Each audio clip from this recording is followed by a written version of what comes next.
বৃহস্পতিবার রাতে লেবাননের রাজধানী বৈরুতের আন্তর্জাতিক বিমানবন্দরে একের পর এক বিমান হামলা চালায় ইসরায়েলি বাহিনী। হিজবুল্লাহ যোদ্ধারা লুকিয়ে ছিল বলে দাবি করেছে তেল আবিব। সশস্ত্র গোষ্ঠীটির একজন শীর্ষ কমান্ডার সহ বেশ কয়েকজন যোদ্ধা নিহত হয়েছে বলেও দাবি করা হয়।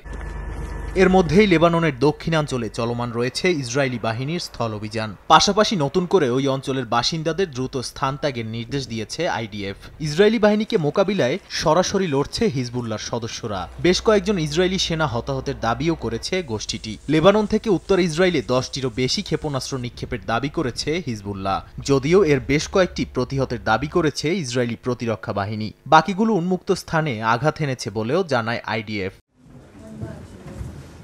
এদিকে লেবাননে ইসরায়েলের হামলাকে উপযুক্ত মনে করে যুক্তরাষ্ট্র। স্থানীয় সময় বৃহস্পতিবার স্টেট ডিপার্টমেন্টের ব্রিফিংয়ে মুখপাত্র ম্যাথিউ মিলার এ মন্তব্য করেন।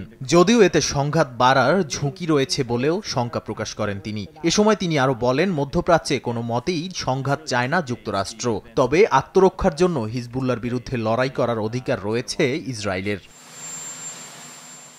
এদিন এক বিবৃতিতে পেন্টাগন জানায়, ওয়াশিংটন ডিসিতে ইরানের হামলা চালানোর বিষয়ে বৈঠক করেছে যুক্তরাষ্ট্র ও ইসরায়েল। এ সময় ইরানের গুরুত্বপূর্ণ স্থাপনা ও আবাসিক ভবনে হামলার উপদেশ দেন বাইডেন। যদিও এর আগে ইরানের পারমাণবিক স্থাপনায় হামলা সমর্থন না করার কথা জানান মার্কিন প্রেসিডেন্ট।